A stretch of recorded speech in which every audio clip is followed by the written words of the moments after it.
ಕಲ್ಯಾಣ ಮಂಟಪಕ್ಕೆ ರಾತ್ರಿ ಚಿರತೆಯೊಂದು ನುಗ್ಗಿತ್ತು. ಪರಿಣಾಮ ಅಲ್ಲಿದ್ದವರೆಲ್ಲರೂ ಕೂಡ ಜೀವ ಉಳಿಸ್ಕೊಳ್ಳಿಕ್ಕೆ ಎದ್ನೋ ಬಿದ್ನೋ ಅಂತ ಓಡಿದ್ದಾರೆ.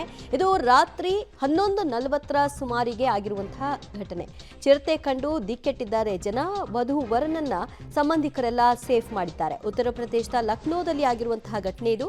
ಅರಣ್ಯ ಇಲಾಖೆ ಸಿಬ್ಬಂದಿಗಳಿಗೆ ವಿಷಯವನ್ನ ಮುಟ್ಟಿಸಿದ್ರು. ನಂತರ 4 ಗಂಟೆಗಳ ಕಾಲ ಕಾರ್ಯಾಚರಣೆ ನಡೆಸಿ ಕೊನೆಗೂ ರಕ್ಷಣೆ ಮಾಡಿದ್ದಾರೆ ಚಿರತೆಯನ್ನ.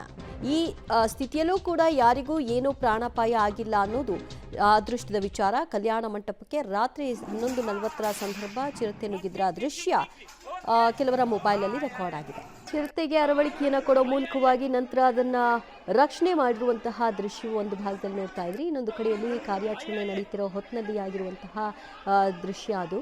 ಸೊ ಚಿರತೆ ಮದುವೆ ಮಂಟಪಕ್ಕೆ ಬಂದಿದೆ. ಇದು ಕಳೆದ ರಾತ್ರಿ ಆಗಿರೋದು. ಆ ದಿನ ಮದುವೆ ನೆರವೇರ್ತಾ ಇತ್ತು. ಸೊ ಆ ಮದುವೆ ಮಂಟಪದಲ್ಲಿ ಎಲ್ಲರೂ ಕೂಡ ವಿಶ್ರಾಂತಿ ಪಡೆಯುವಂತಹ ಸಮಯ ಕೂಡ ಅದಾಗಿತ್ತು. ಅಷ್ಟೊತ್ತಿಗೆ ಚಿರತೆ ಪ್ರತ್ಯಕ್ಷ ಆಗ್ತದ ಹಾಗೆ ಎಲ್ಲರೂ ಕೂಡ ಗಾಬರಿಗೊಂಡ್ಬಿಟ್ರು. ಮತ್ತಷ್ಟು ಮಾಹಿತಿ ಕೊಡ್ತಾರೆ ನಮ್ಮ ಪ್ರತಿನಿಧಿ ಶಬೀರ್. ಚಿರತೆ ಕಾರ್ಯಾಚರಣೆ ಹೇಗಿತ್ತು?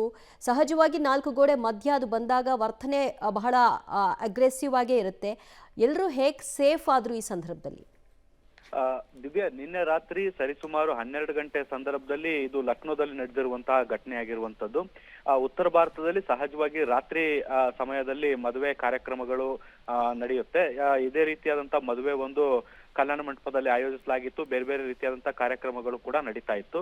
ಏಕಾಏಕಿ ಈ ಒಂದು ಮದುವೆಯ ಮಂಟಪಕ್ಕೆ ಚಿರತೆ ಆಗಮಿಸಿರುವಂತದ್ದು. ಈ ಸಂದರ್ಭದಲ್ಲಿ ವಧುವರರು ಅದು ಅವರ ಕುಟುಂಬಸ್ಥರು ಎಲ್ಲರೂ ಕೂಡ ಸಂಭ್ರಮಾಚರಣೆಯಲ್ಲಿದ್ರು. ಚಿರತೆ ಬಂದಿದ್ದಂತ ನೋಡಿ ಆಘಾತಗೊಂಡು ಎಲ್ಲರೂ ಕೂಡ ದಿಕ್ಕೆಟ್ಟು ಓಡುವಂತ ಕೆಲಸವನ್ನ ಮಾಡಿದ್ರು.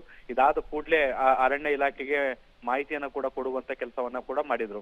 ಆ ಅರಣ್ಯ ಇಲಾಖೆಯ ಅಧಿಕಾರಿಗಳು ಸ್ಥಳಕ್ಕೆ ಧಾವಿಸಿ ಆ ಚಿರತೆಗೆ ಅರವಳಿಕೆಯನ್ನ ಕೊಡುವ ಮೂಲಕ ಅದನ್ನ 4 ಗಂಟೆಗಳ ಕಾರ್ಯಾಚರಣೆಯನ್ನು ನಡೆಸಿ ವಶಕ್ಕೆ ಪಡೆಯುವಂತ ನಿಟ್ಟಿನಲ್ಲಿ ಅದನ್ನ ಸೆರೆ ಹಿಡುವಂತ ನಿಟ್ಟಿನಲ್ಲಿ ಸಕ್ಸಸ್ ಕೂಡ ಆಗಿರುವಂತದ್ದು.